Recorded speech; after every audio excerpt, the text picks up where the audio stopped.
We're here in Philadelphia at Independence Hall. That's where the assassination attempt takes place on the bombshell here. That's what we're filming today. I've been asked to give an assessment on the counter-sniper or the sniper situation in this area. Shot requires a large caliber weapon. Expect the bullet to be handmade, bronzed alloy, turn on lathe, slightly lower ballistics coefficient, touch more slippery, at least that's what I would do. We have this huge open area for a shot to be taken through, which is why when we initially came to Philadelphia for the location scout, we decided that this would be the best spot for the flight of the bullet. And what they're going to do is basically paint a picture of a shooting platform off in the distance, which is going to be a church steeple. And that's where our assassin is going to be taking the shot from. It was always conceived in the script that Independence Hall would be a terrific background for our movie, because it is the kind of seat of the nation and symbolically shows people the concept of liberty and justice for all. Once we decided that Philadelphia would make a perfect backdrop, we had to come here and talk to the Park Service and get their permission. The Park Service here has been terrifically cooperative. Independence Hall is a national treasure, is a national icon. And with Independence Hall being located in Philadelphia, why wouldn't Hollywood use it in their movies? In the year 2006, we had a record year for visitors with the brand new Liberty Bell Center. We had over 2 million visitors come, which was the most to visit Philadelphia since the bicentennial in 1976. And those visitors come from around the world. This is the world-famous Liberty Bell. It was cast here in 1752 and brought over from London and used to hang in the State House behind us, which is now Independence Hall. If you were around in the 18th century and you worked in the State House, you would listen for this bell, the State House bell, to ring, and you knew it was time to go to work. We have documentation from Benjamin Franklin, who was a member of the Pennsylvania Assembly. He said, "The bell rings, and I must go amongst the grave ones to talk politics." What you see here, the famous gap, is not the crack. This is actually a repair of the bell. You can see where they drilled into it and widened it out. If you think about it, you have a piece of metal, and it vibrates when it's rung, and if you have two pieces touching each other with a crack in it, they're going to hit, and you're going to change the harmonics, change the sound. So to repair it, they gapped it, they made it wider. That repair worked for about half a day. So for George Washington's birthday in 1846, about 2 weeks after they repaired it, they were ringing it all day. About noon on that day, the tone changed again, and they went up, and a second crack appeared. And that is this crack here. Goes on through the, and it actually splits the RT and Liberty over here, and stops about midway over the top. That's the last time that the bell rang.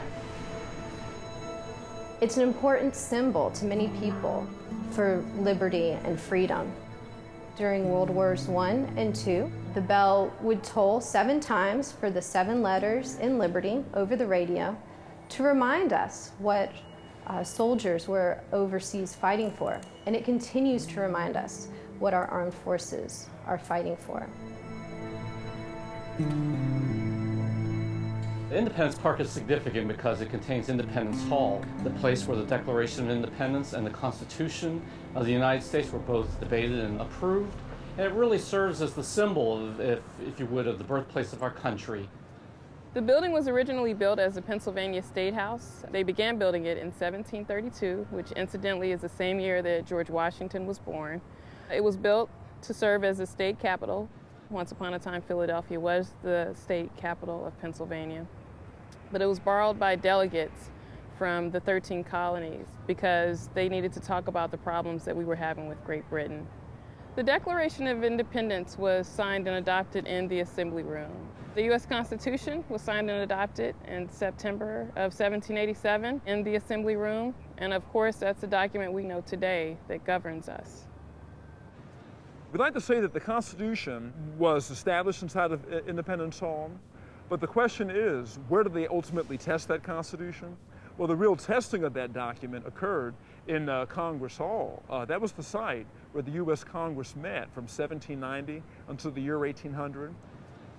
There were some major firsts that occurred in this building. While the Congress met in Philadelphia, they accomplished such tasks as overseeing the adoption of the First Amendment to the Constitution. The Bill of Rights was ratified here in 1791.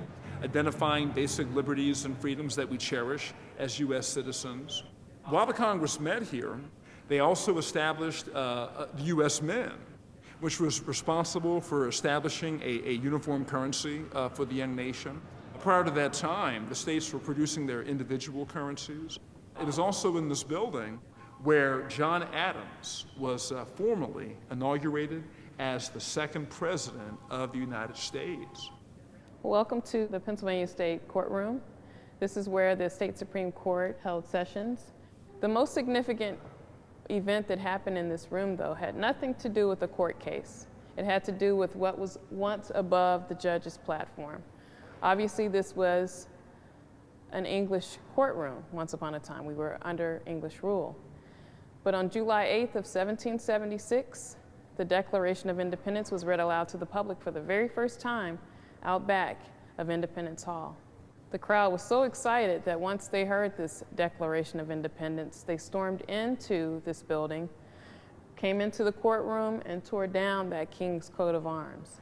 They drug it throughout the building, and they burned it at a bonfire. And that was their way of saying, we are free from tyranny. We are Americans.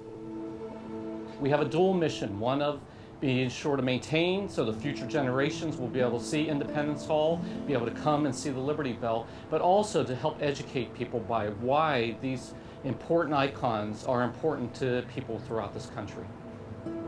The thing about Philadelphia and bringing so many productions here is we're rich in history, which is a great story to share. I think a lot of people like to come back to where the United States began, right here in Philadelphia. Every time a print is made. My hope is, as visitors have seen this film, that they will in fact come away with just a deeper desire to come firsthand and see Independence Hall, to see the Liberty Bell, and will come away as better citizens.